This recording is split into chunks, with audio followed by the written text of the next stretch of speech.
Rupi Kaur, you are the best female author of all time. And my heart, it goes out to you. Let's turn up, everyone. This my shit. This my shit. All the girls that be like this. This my shit. All the girls that be like this. This my shit. Right conscious. All you do is talk about dead white men like Cormac McCarthy and David Foster Wallace. Why do you never talk about female authors? Something is fishy here. And I get this comment almost every single day. And even though I have made dozens of videos on transformative female authors, I am still getting policed, and I'm going to have to plant a flag in the ground right now for the literary renaissance and stand up and say that we will not be policed with what we read, with how we think, and especially how we put out our conscious art, writing, or advocacy for literature out in the world. Because I don't know if all those boring booktubers out there who make videos on the Booker Prize for Women shortlist, I read them all. I don't know if any of them know that literature is dying. And I don't think many of them are smart enough or honest enough with themselves to realize that one of the reasons that literature has died is that in university programs, at publishing houses, and now online with creators, everybody's looking over their shoulder. Everyone's making sure that they have a good quota. Everyone's worried that they could be accused of being racist or sexist or not doing enough for marginalized voices in the writing world. And as they have been worrying about that, our industry has died. We forgot about all the young men and young women who need to be activated, who need to be led into conscious readers of transformative fiction and poetry. And because the humanities are dead in university, the upcoming generations are going to have to self-educate themselves. And there is a beautiful logic that manifests from the momentum of reading stuff that you enjoy, because this may blow people's minds, but eventually, if you continue to read, you will come across authors of all different backgrounds, books of all different types. You may end up reading a romantasy or reading a Nigerian magical fiction novel like Ben Okri's The Famished Road. But if you are forced into that because of guilt, because someone told you that you need to read more diverse authors, then it's not going to fit as well into the beautiful creation that you are sculpting with your own self-education. Because over here in the literary world, I see the same thing happen with people advocating for classic literature. Oh, you haven't read James Joyce yet? You need to do that. And it's like, no, you can go read much easier literary fiction novels and get just as much as reading James Joyce, if that's your path. And I feel the same way about my content. I like to get momentum.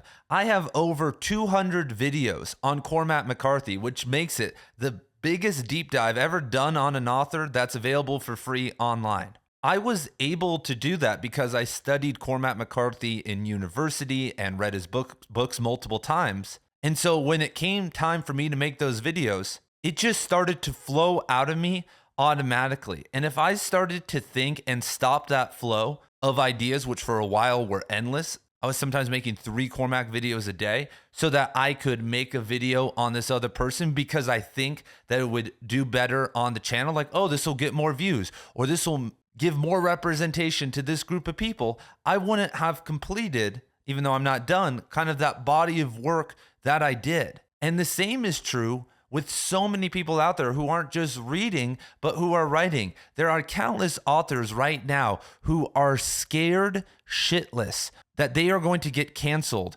about what they are writing. They are going to get canceled for the content in their novel. I've spoken to hundreds of authors in person and over Zoom. And it's, I think, probably one of the number one fears. And their solution is to make a pen name, which is silly. But that fear is manifesting from all the policing that is going on. And we cannot give in to the policing because, guys, one day I'm going to be motivated in a different direction and talk about a female author at length. Make hundreds of videos on just one female author, because I like to do these deep dives. Could be Flannery O'Connor. It could be Virginia Woolf.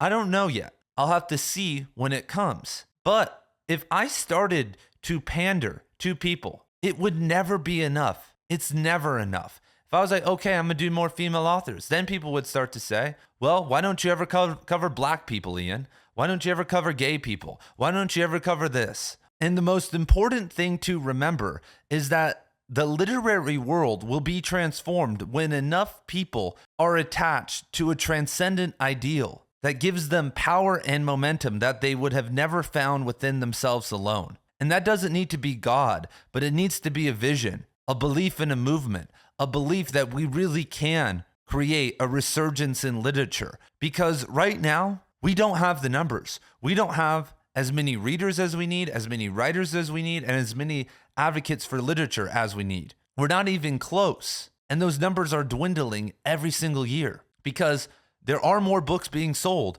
but they are just slop. There is enough entertaining literature that we could turn off that faucet right now and we would be good for another century. But transformative literature is different in the sense that we don't have as many current authors who are celebrities and wake-up artists. And it sucks to say, but we need as many people as possible to try to be writers, try to be advocates for literature if they don't want to be writers, so that we can create a culture, a framework, and systems so that we can elevate the few people who are going to break through. Think of how many kids tried to get to the NFL or the NBA or play soccer, and many of them failed. Almost 99.9% of them fail. But many of them continue to watch and support and create the network and culture that makes it possible for the greats to be great and for them to shine in the way that they do. We don't have that right now, you guys. It's literally non-existent in our world. And so we have to escape the trap of overthinking. I know we are introverted people in the world of the alphabet, but would you rather have a small group of female authors or black authors supported by government grants and MFA programs for another decade or two until all that money fizzles out and that dies and then we're left with nothing? Or would you rather stand up and take a chance to create a female author who's as famous as a J.K. Rowling, but actually is writing real work? Someone who is as famous as a Taylor Swift, or as, not even Taylor Swift, but like a B-level celebrity, but they're pushing something important. We don't have one of those right now. Chuck Palahniuk, George Saunders, they're not sparking the flame that we need. And the way that you create these superstars is to give them the freedom to think, to write and feel how they want to feel. And so I read female authors all of the time. Some of the best poets of the 20th century, Denise Levertov, Marianne Moore, Mary Oliver. I think about and grapple with their work all the time and have made videos on them and read them over in the Right Conscious Book Club. Virginia Woolf, Margaret Atwood, Toni Morrison, Clarice Lispector, Ursula K. Le Guin, Jane Austen, one of the GOATs, Octavia Butler. I could go on and on, but none of them are going to matter if we don't bring some passion into the mix. And that starts with talking about who you are most passionate about. I get fired up about Cormac McCarthy. I get fired up about these people. And so I shouldn't be being blamed. We should be asking, where are all the women out there who aren't advocating for literature, who are doing nothing? Where are all of the men who are fans of that literature, who are doing nothing? 99.9% of people who consume books, who are watching this video across their lifetime, are going to do nothing to revive literature than just buy 10 or so books every single year. Talk about it with some people. But that's like watching something that you cherish, some building in your town that you grew up playing with, start to rot and decay. And you're a builder. You know how to fix it. And they'll let you fix it. But you just walk by every single day and just complain about it. Be like, damn, that sucks. What the hell? Wish someone would do something about that. And then there's like a couple people in there doing something. They're like, oh my God, we need help. Well, I don't want to do that. I don't want to be on the plaque. I don't want to be connected to this. That's what's happening right now. So this is a call to you. Do you care about women who write? Do you care? And if you do, then what do you have to show for it? because a bunch of words living in your head means nothing. Authors get $1.50 for the book that you buy, if you even buy a new book from them. Even less for Kindle sales. So if you've read 10 books, you're giving them $10. Great job. How much money have you given Starbucks or other random things? And so we need to start thinking differently about how we support authors and how we advocate for authors and for literature out in the world, because what we are doing right now isn't working. And all the policing doesn't work, because how much policing goes on in rap? You know what rap music is? It's a bunch of dudes talking about, and I know rap has a wide spectrum. And I know there's Rock Marciano and Immortal Technique and Lupe Fiasco and conscious rappers. Then there's unconscious rappers. But most of the rap industry is a bunch of dudes talking about womanizing, drugs, and violence and gang activity. No one polices them. And you want to know why no one polices them? This is going to be mind-blowing. If you made it to the end of the video, you get the secret. Because they don't give a fuck. I'm a misogynist. They don't care. They just keep doing it. And there's enough of them doing it that eventually we get superstars. Eventually we get people that elevate the entire industry.